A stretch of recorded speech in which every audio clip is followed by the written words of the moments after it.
ನಮ್ಮೆಲ್ಲ ವೀಕ್ಷಕರಿಗೆ ಮಕರ ಸಂಕ್ರಮಣದ ಹಾರ್ದಿಕ ಶುಭಾಶಯಗಳನ್ನು ತಿಳಿಸ್ತಾ, ಧನುರ್ರಾಶಿಯಿಂದ ಮಕರ ರಾಶಿಗೆ ರವಿಗ್ರಹದ ಸಂಚಾರ ಆಗುತ್ತಾ ಇದೆ. 14ನೇ ತಾರೀಕು ಸಂಕ್ರಾಂತಿ ಹಬ್ಬ ಇದೆ. ಅದ್ಭುತವಾದಂತಹ ಯೋಗ ಫಲಗಳು ಬೇರೆ ಬೇರೆ ರಾಶಿಗಳಿಗೆ ಸಿಗಲಿದೆ. ಅದರಲ್ಲೂ ನಾನು ವಿಶೇಷವಾಗಿ ಒಂದು 5 ರಾಶಿಯವರ ವಿಚಾರ ಹೇಳ್ತೇನೆ. ಈ 5 ರಾಶಿಯವರಿಗೆ ಮಕರ ಸಂಕ್ರಮಣ ಅದ್ಭುತವಾಗಿ ಉದ್ಯೋಗದ ವಿಚಾರದಲ್ಲಿ ಅನುಕೂಲ ಮಾಡಿಕೊಡಲಿದೆ. ಮಕರ ಸಂಕ್ರಮಣದಿಂದ 5 ರಾಶಿಯ ನಿರುದ್ಯೋಗಿಗಳಿಗೆ ಉದ್ಯೋಗ ಪ್ರಾಪ್ತಿ ಆಗ್ತಕ್ಕಂಥದ್ದು ಇರಬಹುದು, ಅಥವಾ ಆಲ್ರೆಡಿ ಉದ್ಯೋಗದಲ್ಲಿರ್ತಕ್ಕಂಥವರಿಗೆ ಪ್ರಮೋಷನ್ನು, ಸ್ಯಾಲರಿ ಹೈಕು, ಅಥವಾ ಅನ್ಕೊಂಡ ಜಾಗದಲ್ಲಿ ಟ್ರಾನ್ಸ್ಫರ್ ಇತ್ಯಾದಿಗಳಾಗುವ ಸಾಧ್ಯತೆಗಳು ತುಂಬಾ ಚೆನ್ನಾಗಿ ಕಂಡು ಬರ್ತಾ ಇದೆ. ಸೊ ಯಾವುದು ಆ 5 ರಾಶಿಯವರು, ಏನೇನು ವಿಶೇಷ ಅನ್ನುವಂಥದ್ದನ್ನ ಈ ವಿಡಿಯೋದಲ್ಲಿ ತಿಳಿಸಲಿದ್ದೇನೆ. ದಯವಿಟ್ಟು ವಿಡಿಯೋನ ಪ್ರತಿಯೊಬ್ಬರಿಗೂ ರೀಚ್ ಆಗೋ ತರ WhatsApp, Facebook, messenger, Telegram, Instagram ಎಲ್ಲ ಕಡೆ ಸಾಮಾಜಿಕ ಜಾಲತಾಣಗಳಲ್ಲಿ ವಿಡಿಯೋನ ಶೇರ್ ಮಾಡಲಿಕ್ಕೆ ದಯವಿಟ್ಟು ಮರಿಬೇಡಿ. ನೀವಿನ್ನೂ ನಮ್ಮ ಪೇಜ್ನ ಫಾಲೋ ಮಾಡ್ಕೊಳ್ಳಿ, ಫೇಸ್ಬುಕ್ ನಮ್ಮ ಪೇಜ್ನ ಫಾಲೋ ಮಾಡ್ಕೊಳ್ಳಿ, ಯೂಟ್ಯೂಬ್ ಅಲ್ಲಿ ನೋಡ್ತಿದ್ರೆ ನಮ್ಮ ಚಾನಲ್ನ ಸಬ್ಸ್ಕ್ರೈಬ್ ಮಾಡ್ಕೊಂಡು ಬೆಲ್ ಬಟನ್ ಒತ್ಕೊಂಡು ಆಲ್ ಅಂತ ಮಾಡಲಿಕ್ಕೆ ದಯವಿಟ್ಟು ಮರಿಬೇಡಿ. ನಮಸ್ಕಾರ, ನಾನು ವಿಠಲ್ ಭಟ್ ಮಾತಾಡ್ತಾ ಇರುವಂತದ್ದು. ಬನ್ನಿ ವಿಡಿಯೋನ ಶುರು ಮಾಡೋಣ.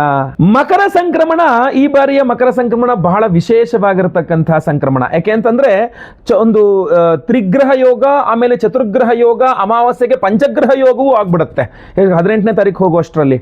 ಏನಾಗುತ್ತೆ ಅಂತಂದ್ರೆ ನಿಮಗೆ ಕುಜಗ್ರಹ ನಿಮಗೆ ಪರಮೋಚ್ಚ ಸ್ಥಿತಿಯಲ್ಲಿ ಇರ್ತಾನೆ. ರವಿಗ್ರಹ ಮಕರ ರಾಶಿ, ಕುಜಗ್ರಹ ಮಕರ ರಾಶಿ, ಬುಧ ಬಂದು ಸೇರ್ಕೊಳ್ತಾನೆ, ಶುಕ್ರಗ್ರಹ ಮಕರ ರಾಶಿ, ನಂತರ ಚಂದ್ರನೂ ಅಲ್ಲಿಗೆ ಬಂದ್ಬಿಡ್ತಾನೆ ಅಮಾವಾಸ್ಯೆ ಸಮಯಕ್ಕೆ.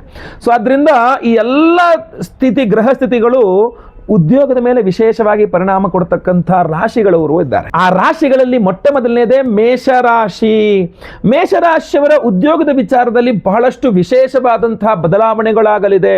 ಹಾಗಂತ ಉದ್ಯೋಗಕ್ಕೆ ಸಮಸ್ಯೆಗಳು ಕೊಡ್ತಕ್ಕಂಥ ಪಾಯಿಂಟ್ಸು ಇರ್ತವೆ. ಅಂದ್ರೆ ನೀವೇ ಜಾಬ್ ರಿಸೈನ್ ಮಾಡೋಣ ಅನ್ನೋ ತರ. ಬಟ್ ಆ ತರ ಪಾಸಿಟಿವ್ ಕೂಡ, ಅದರ ವಿರುದ್ಧವಾಗಿ ಪಾಸಿಟಿವ್ ತುಂಬಾ ಜಾಸ್ತಿ ಇರುತ್ತೆ. 70% ಪಾಸಿಟಿವ್ ಇರುತ್ತೆ. ಯಾಕೆ ಅಂತಂದ್ರೆ ನಿಮಗೆ ಕರ್ಮಸ್ಥಾನದಲ್ಲಿ ರಾಶ್ಯಾಧಿಪತಿ ಪರಮೋಚ್ಚ ಸ್ಥಿತಿಯಲ್ಲಿದ್ದಾನೆ ಅಂತಂದಾಗ ಅದ್ಭುತವಾದಂತಹ ನಿಮ್ಮ ಉದ್ಯೋಗ ಜಾಗದಲ್ಲಿ ನಿಮ್ಮ ಪ್ರಾಮುಖ್ಯತೆ ಜಾಸ್ತಿ ಆಗುತ್ತೆ ಮೇಷರಾಶಿಯವರಿಗೆ. ಅಥವಾ ನಿರುದ್ಯೋಗಿಗಳಿಗೆ ಬೇಗ ಉದ್ಯೋಗ ಸಿಗ್ತಕ್ಕಂಥಿರಬಹುದು. ಎಲ್ಲ ವಿಚಾರದಲ್ಲಿ ಅನುಕೂಲವಾಗಲಿದೆ. ಮೇಷರಾಶಿಯವರಿಗೆ ಮಕರ ಸಂಕ್ರಮಣ ಉದ್ಯೋಗದ ವಿಚಾರದಲ್ಲಿ ವಿಶೇಷ ಪ್ರಭಾವವನ್ನು ಬೀಳಲಿದೆ. ಒಂದು 30% ನೆಗೆಟಿವ್ ಇದೆ, ಅದನ್ನ ಆಮೇಲೆ ನೋಡ್ಕೊಳ್ಳೋಣ. 70% ಪಾಸಿಟಿವ್ ಇದೆ, ಅದರ ಬಗ್ಗೆ ಹೆಚ್ಚಿನ ಗಮನಿಸ್ಕೊಳ್ಳೋಣ. ಯಾಕೆಂದ್ರೆ ಧನಾಧಿಪತಿ ಶುಕ್ರ ಇರ್ತಾನೆ ಅಲ್ಲಿ. ಸ್ಯಾಲರಿ ಹೈಕ್ನ ಕೇಳಬಹುದು ಮೇಷರಾಶಿಯವರು. ಸಪ್ತಮಾಧಿಪತಿ ಶುಕ್ರ, ಟ್ರಾನ್ಸ್ಫರ್ಗೋಸ್ಕರ ಪ್ರಯತ್ನ ಮಾಡಬಹುದು ಮೇಷರಾಶಿಯವರು. ಆಮೇಲೆ ರಾಶ್ಯಾಧಿಪತಿಯ ಕುಜ ಪರಮೋಚ್ಚ ಸ್ಥಿತಿ, ನಿಮ್ಮ ಪ್ರಾಮುಖ್ಯತೆ ವೃದ್ಧಿ ಆಗುತ್ತೆ ಜಾಬ್ ಮಾಡೋ ಜಾಗದಲ್ಲಿ. ಏನಂತಂದ್ರೆ ನಿಮಗೆ ರವಿಗ್ರಹ 10ನೇ ಮನೆಯಲ್ಲಿದ್ದಾಗ ಸ್ವಲ್ಪ ಜಾಸ್ತಿ ಅನುಕೂಲ ಆದಾಗ ಜಾಬ್ ರಿಸೈನ್ ಮಾಡೋಣ ಅಂತ ಅನ್ಸ್ಬಿಡ್ಬಹುದು. ಸೊ ಈ ಮಕರ ಸಂಕ್ರಮಣ ಒಂದು ತಿಂಗಳು ಸ್ವಲ್ಪ ಮೇಷರಾಶಿಯವರಿಗೆ ಎಲ್ಲ ಚೆನ್ನಾಗಿದೆ, ಬಟ್ ನನಗೆ ಜಾಬ್ ಮಾಡಕ್ಕೆ ಇಷ್ಟ ಇಲ್ಲ, ರಿಸೈನ್ ಮಾಡೋಣ ಅನಿಸ್ತಾ ಇದೆ ಅಂತ. ಸೊ ಈ ತರ ಎಲ್ಲ ವಿಚಿತ್ರವಾಗಿ ಕೂಡ ನೀವು ಆಡಬಹುದು. ಹಂಗೊಂದು ಆಡಬೇಡಿ. ಅಷ್ಟೇ ಒಂದು 30% ಅದು ನೆಗೆಟಿವ್ ಇದೆ. ಅದನ್ನ ಸರಿ ಮಾಡಿಕೊಂಡು ರವಿ ಆರಾಧನೆ ಮಾಡ್ಕೊಂಡ್ರೆ ಅದೆಲ್ಲ ಸರಿ ಹೋಗ್ತದೆ. ಅದ್ರ ಬಗ್ಗೆ ನಾನು ವಿಡಿಯೋ ಎಂಡಲ್ಲಿ ಹೇಳ್ತೇನೆ ಖಂಡಿತವಾಗಿ. ಇನ್ನು ಬಹಳ ಮುಖ್ಯವಾಗಿ 2ನೇಯ ಪ್ರಮುಖವಾದಂತಹ ರಾಶಿಯವರು, ಅಂದ್ರೆ ಈ ಉದ್ಯೋಗದ ವಿಚಾರದಲ್ಲಿ ಅನುಕೂಲತೆಗಳನ್ನು ಪಡೀತಾ ಇರತಕ್ಕಂಥ, ಮಕರ ಸಂಕ್ರಮಣದಿಂದ ಉದ್ಯೋಗದ ವಿಚಾರದಲ್ಲಿ ಅನುಕೂಲವಾಗಿರ್ತಕ್ಕಂಥ ರಾಶಿಯವರು ಯಾರಪ್ಪ ಅಂದ್ರೆ ಕರ್ಕಾಟಕ ರಾಶಿಯವರು. ಬಹಳ ಮುಖ್ಯವಾಗಿ ಕರ್ಕಾಟಕ ರಾಶಿಯವರು. ಯಾಕೆಂದ್ರೆ ಕರ್ಕಾಟಕ ರಾಶಿಯವರಿಗೆ ಕರ್ಮಾಧಿಪತಿ ಕುಜ ಪರಮೋಚ್ಚ ಸ್ಥಿತಿಯಲ್ಲಿದ್ದು ಲಾಭಾಧಿಪತಿ ಶುಕ್ರನ ಯುತಿಯೂ ಸಹ ಆಗಿ ಧನಾಧಿಪತಿಯಾದಂತಹ ರವಿಗ್ರಹನ ಯುತಿಯೂ ಆಗ್ತದೆ ಅಲ್ಲಿ ಮಕರ ಸಂಕ್ರಮಣ ಆದ್ರಿಂದ. ಸೊ ಈ ಮಕರ ಸಂಕ್ರಾಂತಿ ಏನ್ ಮಾಡಲಿದೆ, ಕರ್ಕಾಟಕ ರಾಶಿಯವರಿಗೆ ಸ್ಯಾಲರಿ ಹೈಕ್ ಇಂದ ಹಿಡಿದು, ಪ್ರಮೋಷನ್ ನಿಂದ ಹಿಡಿದು, ನಿರುದ್ಯೋಗಿಗೆ ಉದ್ಯೋಗ ಪ್ರಾಪ್ತಿ ಯೋಗ ಫಲದಿಂದ ಹಿಡಿದು ಎಲ್ಲ ರೀತಿಯಲ್ಲಿ ಅನುಕೂಲ ಮಾಡಿಕೊಳ್ಳಿದೆ. ಒಂದು ಟ್ರಾನ್ಸ್ಫರ್ ವಿಚಾರದಲ್ಲಿ ಬಿಟ್ಟು ಮತ್ತೆಲ್ಲಾ ವಿಚಾರದಲ್ಲಿ ಕರ್ಕಾಟಕ ರಾಶಿಯವರಿಗೆ ಉದ್ಯೋಗದ ವಿಚಾರದಲ್ಲಿ ತುಂಬಾ ಅನುಕೂಲಗಳಾಗುವ ಎಲ್ಲಾ ಸಾಧ್ಯತೆಗಳು ಇದೆ. ಸೊ ನೀವು ಯಾವ ರೀತಿಯಲ್ಲಿ ಇದನ್ನ ವಿಶ್ಲೇಷಣೆ ಮಾಡ್ಕೊಳ್ತಾರೆ ನೋಡಿ. ಮೇಷರಾಶಿ ಬಿಟ್ರೆ 2ನೇ ಅದೃಷ್ಟ, ಉದ್ಯೋಗದ ವಿಚಾರದಲ್ಲಿ ಅದೃಷ್ಟ ಪಡೀತಕ್ಕಂಥವರು ಕರ್ಕಾಟಕ ರಾಶಿಯವರಾಗಲಿದ್ದಾರೆ ಈ ಒಂದು ಮಕರ ಸಂಕ್ರಮಣಕ್ಕೆ. ನೆಕ್ಸ್ಟ್, ಈ ಒಂದು ಮಕರ ಸಂಕ್ರಮಣ ಉದ್ಯೋಗದ ವಿಚಾರದಲ್ಲಿ ಅದ್ಭುತವಾದಂತಹ ಲಾಭವನ್ನು ಕೊಡ್ತಾ ಇರತಕ್ಕಂತಹ 3ನೇ ರಾಶಿಯವರು ಯಾರಪ್ಪ ಅಂತಂದ್ರೆ ತುಲಾರಾಶಿಯವರು. ತುಲಾರಾಶಿಯವರ ಉದ್ಯೋಗದ ವಿಚಾರದಲ್ಲಿ ಬಹಳಷ್ಟು ಅನುಕೂಲಕತೆ ಆಗಲಿದೆ. ಯಾಕೆ, ಲಾಭಾಧಿಪತಿಯಾಗಿರ್ತಕ್ಕಂಥ ರವಿ, ಮಕರ ಸಂಕ್ರಮಣ ಅಂದ್ರೆ ಲಾಭಾಧಿಪತಿಯಾಗಿರ್ತಕ್ಕಂಥ ರವಿ ಚತುರ್ಥಕ್ಕೆ ಹೋಗಿ ಲಾಭವನ್ನು ಪೂರ್ಣ ದೃಷ್ಟಿಯಿಂದ ನೋಡ್ತಾನೆ. ಸೊ ಅಲ್ಲಿಗೆ ಉದ್ಯೋಗದ ವಿಚಾರದಲ್ಲಿ ನಿರುದ್ಯೋಗಿಗಳಿಗೆ ಉದ್ಯೋಗ ಬರತಕ್ಕಂಥ ವಿಚಾರ, ಆಲ್ರೆಡಿ ಉದ್ಯೋಗದಲ್ಲಿರೋರಿಗೆ ಪ್ರಮೋಷನ್ ವಿಚಾರ, ಸ್ಯಾಲರಿ ಹೈಕ್ ವಿಚಾರ ಎಲ್ಲದೂ ಸಹ ತುಂಬಾ ಚೆನ್ನಾಗಿರುತ್ತೆ. ದುಡ್ಡು ಬೇಕಾ, ತುಲಾರಾಶಿಯವರಿಗೆ ಧನಾಧಿಪತಿ ಆಗಿರತಕ್ಕಂಥವನು ಕುಜ ಪರಮೋಚ್ಚ ಸ್ಥಿತಿ. ಟ್ರಾನ್ಸ್ಫರ್ ಬೇಕಾ, ಸಪ್ತಮಾಧಿಪತಿ ಆಗಿರತಕ್ಕಂಥವನು ಪರಮೋಚ್ಚ ಸ್ಥಿತಿ. ಸ್ಥಿತಿ, ಇಲ್ಲ ವ್ಯಯಾಧಿಪತಿಯಾಗಿರತಕ್ಕಂಥ ಬುಧನು 17ನೇ ತಾರೀಕು ದಾಟ್ಬಿಟ್ರೆ 18ನೇ ತಾರೀಕು ಅಷ್ಟರಲ್ಲಿ ಬುಧನು ಅಲ್ಲಿ ಬಂದು ಸೇರ್ಕೊಂಡ್ಬಿಡ್ತಾನೆ. ಸೊ ಅಲ್ಲಿಗೆ ಅದು ಕೂಡ ತುಂಬ ಅನುಕೂಲ ಆಗುತ್ತೆ ಟ್ರಾನ್ಸ್ಫರ್ ಆದ ವಿಚಾರಗಳಲ್ಲಿ. ಸೊ ತುಲಾರಾಶಿಯವ್ರಿಗೂ ಸಹ ಉದ್ಯೋಗದ ವಿಚಾರದಲ್ಲಿ ಮಕರ ಸಂಕ್ರಮಣ ಅದ್ಭುತವಾದಂತಹ ಲಾಭಗಳನ್ನು ಅದೃಷ್ಟವನ್ನು ಕೊಡಲಿದೆ. ಖಂಡಿತವಾಗಿ ಶುಭಾಶಯಗಳು. ಇದೆಲ್ಲ ಮೆಟೀರಿಯಲೈಸ್ ಮಾಡಲಿಕ್ಕೆ ಅಂದರೆ ಇದೆಲ್ಲ ಕೆಲಸ ಆಗೋ ರೀತಿಯಲ್ಲಿ ಮಾಡಿಕೊಳ್ಳಿಕ್ಕೆ ನಿಮಗೆ ಅದ್ಭುತವಾಗಿರತಕ್ಕಂಥ ಒಂದು ಅವಕಾಶ. ದೇವತಾರಾಧನೆ ನಾವು ಮಾಡ್ತಾ ಇದ್ದೇವೆ, ಅದನ್ನು ವಿಡಿಯೋ ಎಂಡಲ್ಲಿ ತಿಳಿಸ್ತೇನೆ ಅದರ ಬಗ್ಗೆ. ಮಕರ ಸಂಕ್ರಮಣದಿಂದಾಗಿ ಉದ್ಯೋಗದಲ್ಲಿ ಅದ್ಭುತವಾದಂತಹ ಅದೃಷ್ಟವನ್ನು ಪಡೀತಾ ಇರತಕ್ಕಂಥ ಅಥವಾ ಉದ್ಯೋಗದ ವಿಚಾರದಲ್ಲಿ ಅನುಕೂಲ ಯಾರ್ಯಾರಿಗಾಗಬಹುದು ಅನ್ನುವ 4ನೇ ರಾಶಿಯವರು ಯಾರಪ್ಪ ಅಂದರೆ ಧನುರ್ರಾಶಿಯವರು. ಧನುರ್ರಾಶಿಯವರಿಗೆ ರವಿಗ್ರಹ ಭಾಗ್ಯಾಧಿಪತಿಯಾಗಿರ್ತಾನೆ, ಕುಜಗ್ರಹ ಪಂಚಮಾಧಿಪತಿಯಾಗಿರ್ತಾನೆ, ಶುಕ್ರಗ್ರಹ ಲಾಭಾಧಿಪತಿಯಾಗಿರ್ತಾನೆ. ಆಯ್ತಲ್ವಾ? ಸೊ ಪಂಚಮಾಧಿಪತಿ, ಲಾಭಾಧಿಪತಿ, ಆಮೇಲೆ ನಿಮಗೆ ಅದೃಷ್ಟವನ್ನು ಕೊಡ್ತಕ್ಕಂಥ ಭಾಗ್ಯಾಧಿಪತಿ, ಉದ್ಯೋಗಕಾರಕನೂ ಹೌದು. ಸೊ ಅವರೆಲ್ಲರೂ ಸಹ ದ್ವಿತೀಯದಲ್ಲಿ ಜಾಯಿನ್ ಆಗ್ತಾರೆ ಅಂತಂದರೆ ಧನುರ್ರಾಶಿಯವರಿಗೆ ಅದ್ಭುತವಾದಂತಹ ಅದೃಷ್ಟ ನಿಮಗೆ ಈ ಒಂದು ಮಕರ ಸಂಕ್ರಮಣ ಖಂಡಿತವಾಗಿ ಕೊಡಲಿದೆ. ಕೈ ಹಾಕಿದ ಕೆಲಸಗಳೆಲ್ಲ ಸಕ್ಸಸ್ ಅನ್ನುವಂಥದ್ದು ತುಂಬ ಚೆನ್ನಾಗಾಗಲಿದೆ.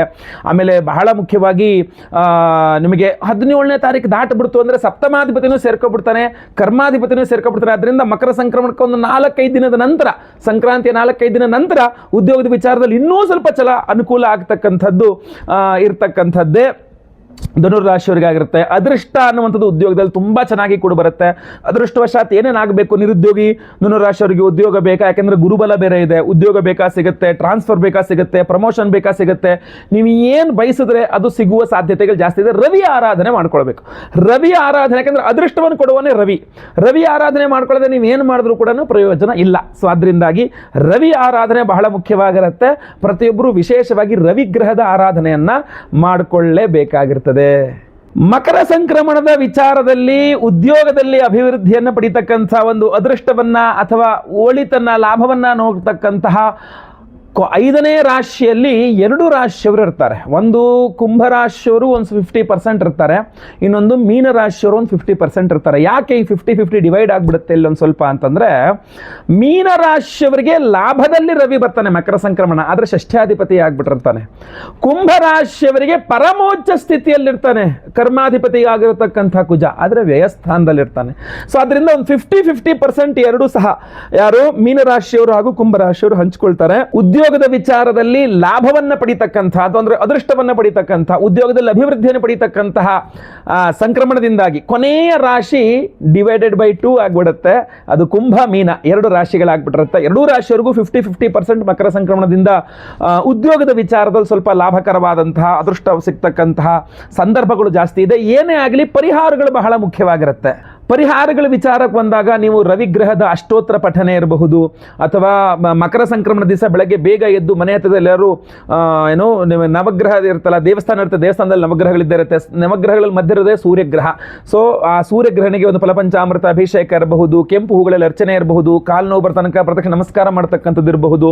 ಇದೆಲ್ಲ ಮಾಡ್ಕೊಳ್ಳೋದ್ರಿಂದ ಮಕರ ಸಂಕ್ರಮಣ ದಿವಸ ತುಂಬಾ ಅನುಕೂಲವಾಗಲಿದೆ. ಓಂ ಸೂರ್ಯನಾರಾಯಣಾಯ ನಮಃ ಈ ಮಂತ್ರವನ್ನ 333 ಬಾರಿ ಮಕರ ಸಂಕ್ರಮಣ ದಿವಸ ಜಪ ಮಾಡಬೇಕು. ನೀವು ಬೆಳಗ್ಗೆ ಎದ್ದು, ಸಂಕ್ರಾಂತಿ ದಿವಸ ಬೆಳಗ್ಗೆ ಎದ್ದು ಸ್ನಾನ ಮಾಡಿಕೊಂಡು ಬೆಳಗ್ಗೆ ಒಂದು 5-6 ಗಂಟೆ ಸಮಯಕ್ಕೆ ತಾಮ್ರದ ಚೆಮ್ಮಿನಲ್ಲಿ ತುಂಬ ನೀರನ್ನು ತುಂಬಿಕೊಂಡು ಸೂರ್ಯನನ್ನು ನೋಡಿಕೊಂಡು 3 ಸಲ ಅರ್ಘ್ಯವನ್ನು ಬಿಡಬೇಕು. ಭಾಸ್ಕರಾಯ ವಿದ್ಮಹೆ ಮಹದ್ಯುತಿಕರಾಯ ಧೀಮಹಿ ತನ್ನೋ ಆದಿತ್ಯ ಪ್ರಚೋದಯಾತ್, ಸೂರ್ಯಾಯ ನಮಃ ಅರ್ಘ್ಯಂ ಸಮರ್ಪಯಾಮಿ, ಭಾಸ್ಕರಾಯ ನಮಃ ಅರ್ಘ್ಯಂ ಸಮರ್ಪಯಾಮಿ, ಆದಿತ್ಯಾಯ ನಮಃ ಅರ್ಘ್ಯಂ ಸಮರ್ಪಯಾಮಿ. 3 ಸಲ ನೀರನ್ನು ಬಿಡತಕ್ಕಂಥದ್ದು ಇರಬಹುದು. ಇದೆಲ್ಲ ವಿಶೇಷವಾಗಿರ್ತಕ್ಕಂಥ ಪರಿಹಾರಗಳು ನೀವು ಮಾಡ್ಕೊಳ್ಬಹುದು. ನಾವು ಸಹ ವಿಶೇಷ ಪರಿಹಾರ ನಿಮಗೋಸ್ಕರ ಮಾಡ್ತಾ ಇದ್ದೇವೆ. ಜನವರಿ 18ನೇ ತಾರೀಕು ಅಮಾವಾಸ್ಯೆ ಪರ್ವದಿನದಂದೇ ನಮ್ಮ ಯಾಗಶಾಲೆಯಲ್ಲಿ, ಯಾಕೆಂದ್ರೆ ಈ ಚತುರ್ಗ್ರಹ ಮಹಾಯೋಗ ಏನು ನೋಡ್ತೀರಿ ನೀವು, ಇದು ಸಂಪೂರ್ಣ ಚತುರ್ಗ್ರಹ ಆಗುವಂಥದ್ದು 17ರ ನಂತರನೇ. ಸೊ ಅದರಿಂದ 18ನೇ ತಾರೀಕು ಅದ್ಭುತವಾದಂತಹ ಚತುರ್ಗ್ರಹ ಮಹಾಯೋಗ ಅಮಾವಾಸ್ಯೆ, ಚಂದ್ರನು ಅಲ್ಲಿರ್ತಾನೆ. ಸೊ ಇನ್ನೂ ಬಹಳ ಪವರ್ಫುಲ್ ಆಗ್ಬಿಟ್ಟಿರ್ತದು, ಒಂಥರ ಪಂಚಗ್ರಹ ಯೋಗ ಆಗ್ಬಿಡುತ್ತದು. ಸೊ ಅದರಿಂದ ಇಂತಹ ಒಂದು ಅದ್ಭುತವಾದಂತಹ ದಿವಸ ನಾವು ಸಹಸ್ರ ರವಿ ಶಾಂತಿ ಹೋಮವನ್ನು, ಯಾಕೆಂದ್ರೆ ಸಂಕ್ರಮಣ ಅಂದ್ರೆ ರವಿ ಸಂಚಾರ, ಸೊ ರವಿಗೆ ಆರಾಧನೆ ಮಾಡಬೇಕಲ್ಲ, ನಾವು ಅದಕ್ಕೋಸ್ಕರವಾಗಿ ಸಹಸ್ರ ಸಹಸ್ರ ರವಿಶಾಂತಿ ಹೋಮವನ್ನು ಮಾಡ್ತಾ ಇದ್ದೇವೆ. ಹಾಗೂ ವಿಶೇಷವಾಗಿ ಸಂಕಲ್ಪ ಸೇವಾ ಕರ್ತೃಗಳಿಗೆ ಈ ವಿಶೇಷವಾದಂತಹ ರಾಜವರ್ಧನ ಮಣಿಯ ಒಂದು ಉಂಗುರವನ್ನು ಕೊಡ್ತಾ ಇದ್ದೇವೆ. ತುಂಬ ಸುಂದರವಾಗಿರತಕ್ಕಂಥ ರಾಜವರ್ಧನ ಮಣಿಯ ಉಂಗುರ ಇದು. ಪ್ರತಿಯೊಬ್ಬರು ಸಹ ನಿಮ್ಮ ಒಂದು ಉಂಗುರದ ಬೆರಳಿನಲ್ಲಿ ಇದನ್ನು ಧಾರಿಸಬಹುದು. ಯಾಕೆಂದರೆ ಇದೊಂದು ಉಪರತ್ನವಾಗಿರೋದ್ರಿಂದ ಯಾವುದೇ ಕಾರಣಕ್ಕೆ ನಿಮ್ಮ ಜಾತಕಗಳನ್ನು ಪರಿಶೀಲನೆ ಇನ್ನು ಹಾಕೋಬಾರ್ದು ಅನ್ನುವಂಥದ್ದು ಏನೂ ಇಲ್ಲ. ಪ್ರತಿಯೊಬ್ಬರು ರಾಜಯೋಗವನ್ನು ಪಡೆಯುವುದಕ್ಕೋಸ್ಕರವಾಗಿ ರಾಜವರ್ಧನ ಮಣಿಯನ್ನು, ಯಾಕೆಂದರೆ ಸಂಕ್ರಮಣ ನಿಮಗೆ ರಾಜಯೋಗವನ್ನು ಕೊಡ್ತಕ್ಕಂಥ ಒಂದು ಅದ್ಭುತವಾದಂತಹ ಸಂದರ್ಭ. ಸೊ ಅದರಿಂದ ಅಂತಹ ಒಂದು ಮಕರ ಸಂಕ್ರಮಣದ ಸಂಕ್ರಾಂತಿ ಉತ್ತರಾಯಣ ಪುಣ್ಯಕಾಲದ ಒಂದು ಸಂದರ್ಭದಲ್ಲಿ ರಾಜವರ್ಧನ ಮಣಿಯ ಒಂದು ಉಂಗುರವನ್ನು ನಾವು ಸಿದ್ಧಪಡಿಸಿ ನಾವು ಕೊಡ್ತಾ ಇದ್ದೇವೆ ಪ್ರತಿಯೊಬ್ಬರಿಗೂ ಸಹ. ಸೊ ದಯವಿಟ್ಟು ಆ ವಿಚಾರವಾಗಿ ಸಂಕಲ್ಪ ಸೇವೆ ಕೊಡ್ತಕ್ಕಂಥವ್ರು ಯಾರಿಗೆ ಪ್ರಸಾದ ಬೇಕು, ಇನ್ನು ಮುಂದೆ ವಿಡಿಯೋಗಳಲ್ಲಿ ಅದ್ರ ಬಗ್ಗೆ ತಿಳಿಸ್ತಾ ಇರ್ತೇನೆ. ಸಂಕಲ್ಪ ಸೇವೆಗೆ ಹೆಸರು ಕೊಟ್ಕೊಳ್ಬಹುದು. ಯಾಕಂದ್ರೆ ಇದು ತುಂಬಾ ಲಿಮಿಟೆಡ್ ಆಗಿ ನಾವು ಮಾಡಿಸಿರ್ತಕ್ಕಂಥದ್ದು. ಸೊ ಇದನ್ನ ನಾವು ತುಂಬಾ ಲಿಮಿಟೆಡ್ ಆಗಿ ಮಾಡಿಸಿರ್ತಕ್ಕಂಥದ್ದು, ಸ್ವಲ್ಪ ಕಡಿಮೆ ಪ್ರಮಾಣದಲ್ಲಿ ಮಾಡಿಸಿದ್ದೇವೆ. ಸೊ ಅದರಿಂದಾಗಿ ಯಾರು ಮೊದಲು ಸಂಕಲ್ಪ ಸೇವೆಗೆ ಹೆಸರು ಪಡಿಸ್ಕೊಳ್ತಾರೆ ಅವರಿಗೆ ಬೇಗ ಸಿಗ್ತಕ್ಕಂಥ ಸಾಧ್ಯತೆಗಳು ಜಾಸ್ತಿ ಇರ್ತವೆ. ಸೊ ಸಂಕಲ್ಪ ಸೇವೆಗೆ ಹೆಸರು ಕೊಟ್ಕೊಳ್ಬಹುದು. ಇನ್ನೂ ಹಲವಾರು ವಿಶೇಷವಾದಂತಹ ಹೋಮಗಳಿದೆ, ಅದ್ರ ಬಗ್ಗೆ ನಾನು ಮುಂದಿನ ವಿಡಿಯೋಗಳಲ್ಲಿ ಖಂಡಿತವಾಗಿ ವಿಡಿಯೋ ಮಾಡಿ ತಿಳಿಸ್ತೇನೆ. ರಾಜವರ್ಧನ ಮಣಿ ನಿಮಗೆಲ್ಲರಿಗೂ ಸಹ ಅನುಕೂಲ ಆಗ್ತಕ್ಕಂಥ ಒಂದು ವಿಶೇಷವಾದಂತಹ ಮಣಿ ಆಗಲಿದೆ. ಎಲ್ಲರಿಗೂ ಸಹ ಒಳ್ಳೆಯದಾಗಲಿ. ಸಂಕಲ್ಪ ಸೇವೆಗೆ ಹೆಸರು ಕೊಡ್ತಕ್ಕಂಥವ್ರು ಸ್ಕ್ರೀನ್ ಮೇಲೆ ಕಾಣುವಂಥ ನಂಬರ್ಗೆ ನಿಮ್ಮ ಹೆಸರು, ಗೋತ್ರ ಗೊತ್ತಿದ್ರೆ, ನಕ್ಷತ್ರ ಗೊತ್ತಿದ್ರೆ, ರಾಶಿ ಗೊತ್ತಿದ್ರೆ ಹಾಗೂ ನಿಮ್ಮ ವಿಳಾಸ ವಾಟ್ಸಪ್ ಮಾಡಿಕೊಂಡು ಸಂಕಲ್ಪ ಸೇವೆಗೆ ಹೆಸರು ಬರೆಸಬಹುದಾಗಿರ್ತದೆ. ಎಲ್ಲರಿಗೂ ಒಳ್ಳೆಯದಾಗಲಿ. ಈ ವಿಡಿಯೋ ಇಷ್ಟ ದಯವಿಟ್ಟು ಲೈಕ್ ಮಾಡ್ಲಿಕ್ಕೆ ಮರಿಬೇಡಿ. ಪ್ರತಿಯೊಬ್ಬರಿಗೂ ವಿಡಿಯೋ ರೀಚ್ ಆಗತ್ರ ದಯವಿಟ್ಟು ವಾಟ್ಸಪ್, ಫೇಸ್ಬುಕ್, ಮೆಸೆಂಜರ್, ಟೆಲಿಗ್ರಾಮ್ ಎಲ್ಲ ಕಡೆ ಸಾಮಾಜಿಕ ಜಾಲತಾಣಗಳಲ್ಲಿ ವಿಡಿಯೋನ ಶೇರ್ ಮಾಡಲಿಕ್ಕೆ ಮರಿಬೇಡಿ. ನೀವಿನ್ನು ಸಬ್ಸ್ಕ್ರೈಬ್ ಮಾಡ್ಕೊಂಡು ನಮ್ಮ ಚಾನಲ್ ಅಂದ್ರೆ ದಯವಿಟ್ಟು ಕೆಳಗಡೆ ಸಬ್ಸ್ಕ್ರೈಬ್ ಅಂತ ಬಟನ್ ಇರುತ್ತೆ, ಸಬ್ಸ್ಕ್ರೈಬ್ ಮಾಡಿಕೊಂಡು ಬೆಲ್ ಬಟನ್ ಒತ್ಕೊಂಡು ಆಲ್ ಅಂತ ಮಾಡ್ಲಿಕ್ಕೆ ದಯವಿಟ್ಟು ಮರಿಬೇಡಿ. ಮುಂದಿನ ವಿಡಿಯೋದಲ್ಲಿ ಮತ್ತೆ ಪುನಃ ಸಿಗ್ತೇನೆ. ಎಲ್ಲರಿಗೂ ಸಹ ಒಳ್ಳೆಯದಾಗಲಿ. ಲೋಕ ಸಮಸ್ತ ಸುಖಿನೋ ಭವಂತು. ನಾರಾಯಣ ನಾರಾಯಣ ನಾರಾಯಣ.